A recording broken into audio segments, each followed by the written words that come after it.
Welcome to Bind EduTech, and in this video lecture we are continuing to discuss some of the multiple choice questions and their options and the right option, how we can relate with it with the textbook. Her question का answer जो है वो हम लोग text book से भी relate करके दिखा रहे हैं आपको कि देखिए ये बात यहाँ लिखी गई थी, ये बात यहाँ बताई गई थी, ये सवाल यहाँ इस पार्ट से है क्लियरली, इसलिए दिखा रहा हूँ ताकि आपको ये समझ में आए कि टेक्स्ट बुक में चैप्टर का लाइन बाय लाइन स्टडी करना क्यों ज़रूरी है। क्योंकि क्वेश्चंस सॉल्व करने में, चाहे वो मल्टीपल चॉइस क्वेश्चंस हो, चाहे वो शॉर्ट टाइप क्वेश्चन हो, लॉन्ग टाइप क्वेश्चन हो, हर तरह के क्वेश्चंस को फेस करने का एक ही सबसे अच्छा और सबसे सरल उपाय है कि टेक्स्ट बुक में जो भी चैप्टर आप पढ़ रहे हो, चाहे पोएम पढ़ रहे हो, उसका वर्ड बाय वर्ड उसका पढ़ाई आपको समझ में आना चाहिए कि क्या लिखा हुआ है इस सेंटेंस में, इस वर्ड का क्या मतलब निकलता है। और वो समझाने का काम मैं अपने एक्सप्लेनेशन वीडियोस में करता हूँ टेक्स्ट बुक के थ्रू। तो वो वर्ड बाय वर्ड एक्सप्लेनेशन जो पढ़ेगा, सुनेगा, चाहे कैसे भी पढ़ेगा, वो आंसर्स जो है वो जल्दी चुन पाएगा और सही आंसर चुन पाएगा। क्वेश्चन नंबर 15 पे हम लोग पिछला क्लास फिनिश किए थे। क्वेश्चन नंबर 15 में पूछा गया था कि जब पहला इंडिकेशन आया डिज़ास्टर का, मतलब कि तूफ़ान आने का, डिज़ास्टर मतलब मैंने आपको बताया था कि डिज़ास्टर का मतलब है कोई ऐसी चीज़ जो तबाही ले आए, बर्बाद कर दे, बर्बादी को, तबाही को डिज़ास्टर बोलते हैं। और इंडिकेशन मतलब हिंट, जिसको हम लोग कॉमनली बोलते हैं कि first hint of the coming disaster, उसके बाद हुआ क्या, ये पूछा था। तो हमने आंसर में ये चुना था कि एक वेव, सी वेव, जो उनके वो वेव कैसा था, वर्टिकल था और almost twice of the other waves, बाकी जो वेव्स की हाइट्स थी उसके हाइट के दुगुना था इनका वेव। और ये वेव जो है ये आया था फर्स्ट इंडिकेशन। ये फर्स्ट इंडिकेशन वाला पैराग्राफ जो है ना, वो बहुत सारा क्वेश्चन वहाँ से बना सकता है हर सेगमेंट में, चाहे मल्टीपल चॉइस क्वेश्चंस हो, चाहे लॉन्ग शॉर्ट क्वेश्चन हो, कुछ भी। तो वो पैराग्राफ जहाँ पे फर्स्ट इंडिकेशन वाला बात लिखा गया है, ये यहाँ, इस पैराग्राफ को बहुत अच्छे से समझना होगा आपको, क्योंकि ये पैराग्राफ में से किसी भी सेगमेंट का क्वेश्चन पूछ सकता है, लॉन्ग भी, शॉर्ट भी, मल्टीपल चॉइस, तो कुछ भी पूछ देगा आपको इस चैप्टर से। जैसे आपको पूछ देगा कि फर्स्ट इंडिकेशन डिज़ास्टर का ये कब आया, किस टाइम, क्योंकि टाइम बताया है एग्जैक्टली, फैक्चुअल चीज़ है, तो वो आपको याद रखना होगा कि 6 बजे 6 PM शाम को 6 बजे डिज़ास्टर का पहला हिंट मिला था इन लोगों को। और फिर इस वर्ड से क्वेश्चन बना सकता है कि जब फर्स्ट इंडिकेशन मिला उन लोगों को डिज़ास्टर का, तो उस समय वातावरण कैसा था, एटमॉस्फेयर कैसा था, ये पूछ सकता है। उसमें किसी ऑप्शन में ये वाला वर्ड देगा, ओमिनस साइलेंस। इस वर्ड से भी क्वेश्चंस हो सकते हैं। 6 बजे डेट क्या है वो, तो क्वेश्चंस जो है वो फर्स्ट इंडिकेशन वाला पैराग्राफ में बोल रहा हूँ कि बहुत ज़्यादा इम्पॉर्टेंट है। इसको बहुत अच्छे से देखना, सुनना, पढ़ना, लेक्चर्स में या क्लास में जहाँ भी आपको पढ़ाया जाए या वीडियो लेक्चर में आप देख सकते हैं, इसको पढ़ सकते हैं, इस पैराग्राफ को, कि मैंने कैसे एक्सप्लेन किया है क्या होता है ओमिनस वायलेंस।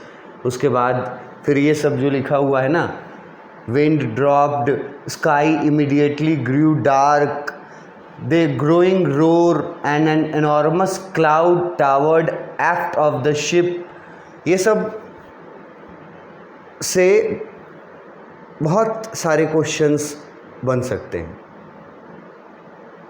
तो ये पैराग्राफ थोड़ा इम्पॉर्टेंट समझ करके इसको ठीक से पढ़ना, क्योंकि ये शॉर्ट, लॉन्ग, मल्टीपल चॉइस किसी भी तरह के क्वेश्चन के लिए हो सकता है। यहाँ जैसे लिखा हुआ है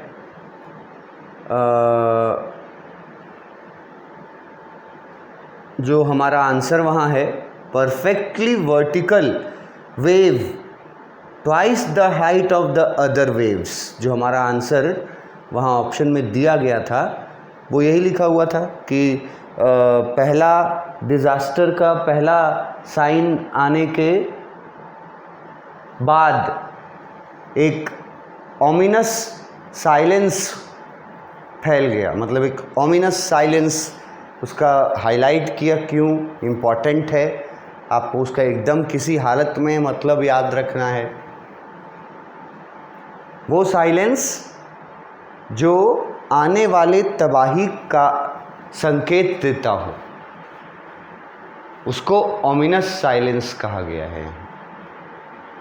तो ओमिनस साइलेंस हो गया था थोड़ी देर के बाद। उसके बाद क्या क्या हुआ, स्काई डार्क हो गया। उसके बाद लिखा है कि रोर वर्ड मैंने बताया है आपको, रोर वर्ड कि बहुत ज़्यादा शोर सुनाई देने लगा और एक बहुत बड़ा सा क्लाउड किसके ऊपर था, शिप के किस पार्ट के ऊपर था, एफ्ट ऑफ द शिप। अब जो लोग इसको पढ़ोगे वही जान पाओगे एफ्ट वर्ड का क्या मतलब है, और इसका मतलब नहीं जानोगे तो इससे रिलेटेड कोई क्वेश्चन का आंसर तुम नहीं दे पाओगे। अगर पूछ दिया कि वो शिप जो वर्टिकल वेव था वो शिप के किस पोर्शन के तरफ था, किस पोर्शन, क्या पोजीशन में, मतलब आगे था शिप के कि बाएं साइड था कि दाएं साइड था कि पीछे था, ये भी पूछ देगा मल्टीपल चॉइस क्वेश्चन में। कि लार्ज जो वेव्स थे वो मतलब किधर से आ रहे थे शिप के ऊपर, तो एफ्ट वर्ड का मतलब पता होगा तभी तुम इसका आंसर दे पाओगे। और एफ्ट वर्ड का मतलब अभी मैं नहीं बताऊंगा क्योंकि लेक्चर में मैं बता चुका हूं। तो जो लोग पढ़े होंगे किसी भी माध्यम से उनको ये एफ्ट वर्ड पता होना चाहिए। नहीं पता है तो जाओ जाके पढ़ो, देखो, सुनो, पता चल जाएगा एफ्ट वर्ड मतलब क्या है। तो ये भी क्वेश्चन दे सकता है कि वो जो बहुत बड़ा वर्टिकल जो वेव था, सी वेव था, वो किस पार्ट के तरफ था, शिप के किस पार्ट के तरफ था, राइट, लेफ्ट, फ्रंट या बिलो। तो आपको आंसर लिखना होगा फ्रंट चुनना होगा, क्योंकि एफ्ट का मतलब मैंने आपको बताया है फ्रंट। तो ये बहुत इम्पॉर्टेंट क्वेश्चन, मतलब question answer point of view से बहुत इम्पॉर्टेंट पैराग्राफ है। टाइम पूछ सकता है, ऑमिनस साइलेंस के बारे में पूछ सकता है, फिर उसके बाद वहाँ का माहौल कैसे बदला, माहौल, क्योंकि ये फर्स्ट इंडिकेशन है ना, इसके पहले तक का माहौल बहुत अच्छा था और बहुत अच्छा सफ़र गुजरा था।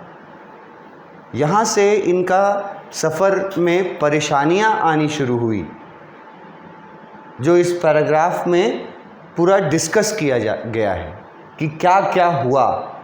इसको एक सीन बना करके तुमको समझना पड़ेगा, अपने मन में एक सीनरी बनाना पड़ेगा कि क्या हुआ था, इमेजिन करना पड़ेगा कि शिप के सामने लगभग 30-40 मीटर ऊंचाई के जाइजेंटिक, एक वर्ड यूज़ किया है, बड़ा, बहुत बड़ा, विशालकाय समुद्र का एक लहर एकदम वर्टिकल रूप में 30-40 मीटर्स के हाइट का, वो शिप के फ्रंट साइड के ऊपर, सामने से ऊपर तक आ गया था। और उस 30-40 मीटर्स का जो वर्टिकल वेव था, उसी वेव का फ्रंट सबसे टॉप मोस्ट पोर्शन, सबसे ऊपर वाला पोर्शन, वेव का सबसे ऊपर वाला पोर्शन आ करके गिरा सीधा इनके शिप पर। तो यहाँ पे क्वेश्चन ये भी पूछ सकता है कि शिप के किस भाग के सामने वर्टिकल वो वेव दिखाई दिया था। फिर ये भी पूछ सकता है कि यहाँ लिखा है ना क्लाउड वाला, कि इन लोगों ने सोचा था, मतलब पहले नरेटर ने सोचा उसको देख करके कि शायद बादल छा गए हैं। पहला थॉट ये था कि बादल छा गया है शायद शिप के ऊपर। तो यहाँ से सवाल पूछ सकता है कि पहले वो क्या सोचा, बाद में क्या निकला वो। पहले इन्होंने सोचा कि बादल छा गया, लेकिन उसके बाद जब असलियत उसको पता चला, रियलिटी जब उसको पता चला, तो हॉरर वर्ड का यूज़ किया है। वो ये देख करके हॉरिफाइड हो गया कि जिसको वो क्लाउड समझ रहा है, वो क्लाउड नहीं है बल्कि एक वेव है। 30-40 मीटर ऊंचा वेव, ऐसा जैसा उसने कभी देखा नहीं था। इट वॉज परफेक्टली वर्टिकल और ऑलमोस्ट ट्वाइस द हाइट। तो क्वेश्चन ट्वाइस से भी पूछ सकता है, वर्टिकल से पूछ सकता है, उसको क्लाउड समझ बैठा था पहले, ये पूछ सकता है। हर दृष्टिकोण से इस पैराग्राफ को इम्पोर्टेंस देना, ज़रूर कोई ना कोई क्वेश्चन यहाँ से पूछेगा। माहौल कैसे बदला, तो सब लिखना पड़ेगा, यही सब।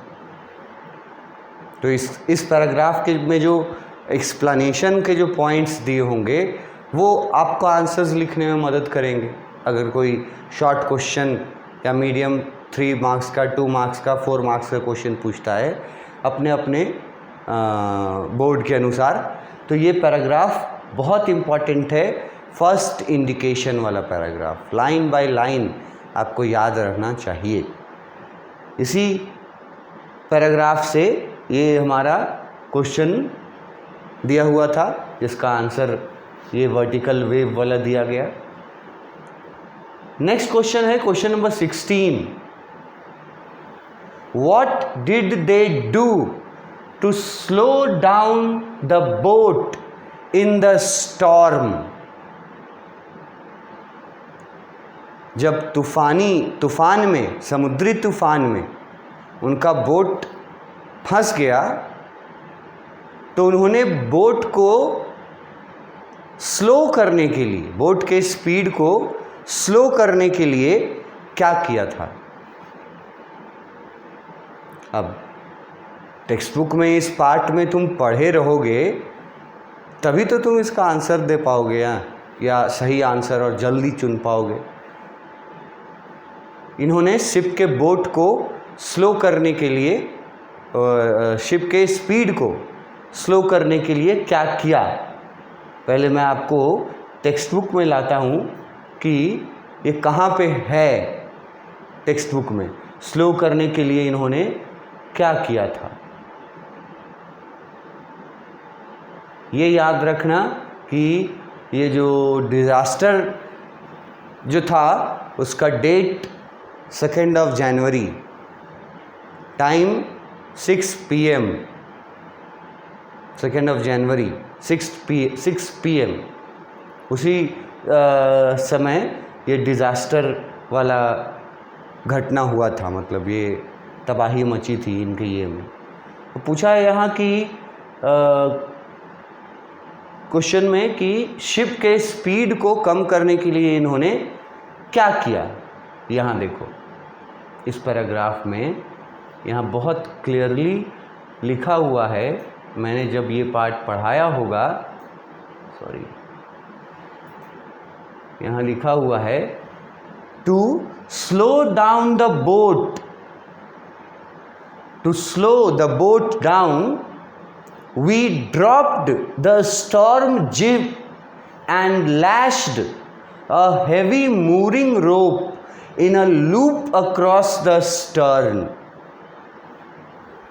अब इसमें, इस सेंटेंस में इतने वर्ड्स हैं जो बिना आपको बताए, टीचर बताएगा तभी आप उसको समझ पाइएगा। जैसे मैंने बताया है आपको कि जिब क्या होता है, ड्रॉप करने का यहाँ क्या मतलब है, लैश का क्या मतलब है, मूरिंग रोप क्या होता है, ये सब मैं आपको बतला चुका हूँ एक्सप्लेनेशन वीडियोस में।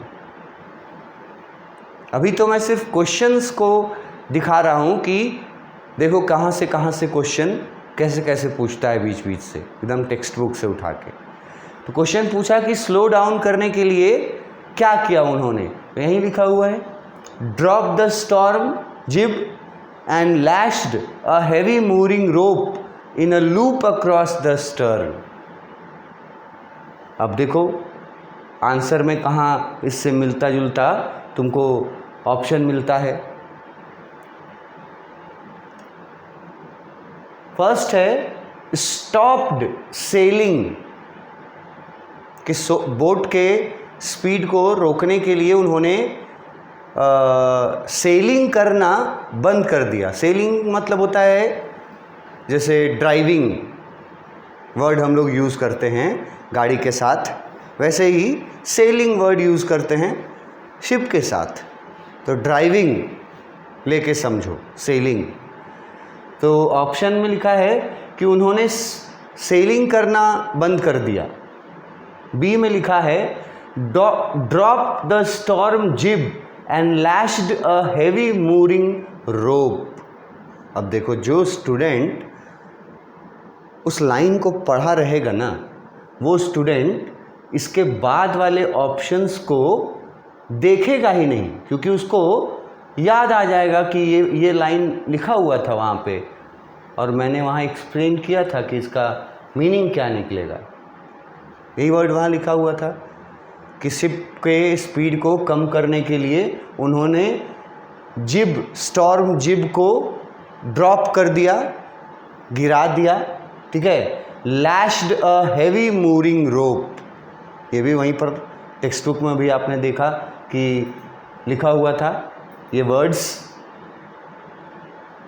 जो मैं हाईलाइट कर रहा था टेक्स्ट बुक में कि इन्होंने स्पीड को कम करने के लिए क्या किया, तो ये हमारा ऑप्शन बी जो है वो इसका सही ऑप्शन है। और ये ऑप्शन आसानी से चुन लेंगे जो लोग टेक्स्ट बुक के थ्रू पढ़े होंगे खुद वर्ड्स को, सिर्फ सुनने से नहीं होगा।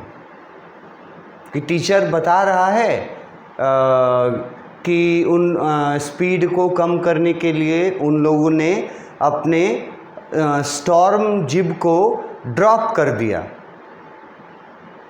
और फिर ये लैश्ड अ मूरिंग रोप, ये टीचर बता दे, सिर्फ आप सुने और देखें नहीं इसको, टेक्स्ट बुक में पढ़े नहीं इसको, तो आप फिर आंसर आपके माइंड में नहीं आएगा, जल्दी नहीं आएगा, या करेक्ट आंसर नहीं आएगा।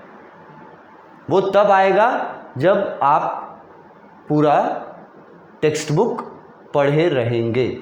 तो इसका आंसर बी है। आपने देखा टेक्स्ट बुक में कि वहाँ लिखा हुआ है कि स्टॉर्म को, बोट को स्लो करने के लिए उन्होंने ड्रॉप कर दिया था स्टॉर्म जिब को, और लैश वर्ड आया था, हेवी मोरिंग रोप वर्ड आया था। तो हमारे ऑप्शंस में जहाँ वो वर्ड्स हैं, वही वर्ड्स, वही ऑप्शन जो है वो हमारा सही ऑप्शन होगा ना। ज़रूरी है पढ़ना टेक्स्ट बुक को, नहीं तो फिर कंफ्यूजिंग करने वाला क्या है। देखो ये स्टॉप्ड सेलिंग वर्ड भी तो कंफ्यूजिंग कर रहा है। जो अच्छे से नहीं पढ़े रहेगा उसको तो ऑप्शन वो गेस करेगा कि स्पीड कम करने के लिए क्या करेगा, सेलिंग करना बंद कर देगा, गलत ऑप्शन चुन लेगा। फिर ऑप्शन सी भी देख लो, जस्ट ड्रॉप द स्टॉर्म जिब, खाली लिखा है कि स्टॉर्म जिब ड्रॉप किया, और ये लैश करने वाला बात नहीं लिखा है, कंफ्यूज करने के लिए, कि अगर सिर्फ याद रहेगा किसी को जस्ट ड्रॉप द स्टॉर्म जिब, और ये वो पढ़ा हुआ नहीं रहेगा उसके आगे का words, lashed a heavy mooring rope, जो सेंटेंस हम दिखा रहे थे, अगर वो नहीं पढ़ा रहेगा तो फिर ये चुन लेगा, वो भी गलत हो जाएगा। और डी में लिखा है did nothing and waited to storm to calm down, वो तो गलत होगा। उन्होंने डी में लिखा है कि उन्होंने कुछ नहीं किया स्पीड को कम करने के लिए, वो लोग वेट कर रहे थे कि कब तूफान थमेगा और स्पीड कम होगा। ये तो पूरी तरह से गलत आंसर है, ये कंफ्यूजिंग आंसर है। स्टॉर्म जिब के बाद ड्रॉप करने के बारे में लिख दिया, लेकिन उसके आगे वाला लाइन वर्ड्स को नहीं लिखा जो कि इसमें लिखा हुआ है, और ये तो कहीं से हो नहीं सकता।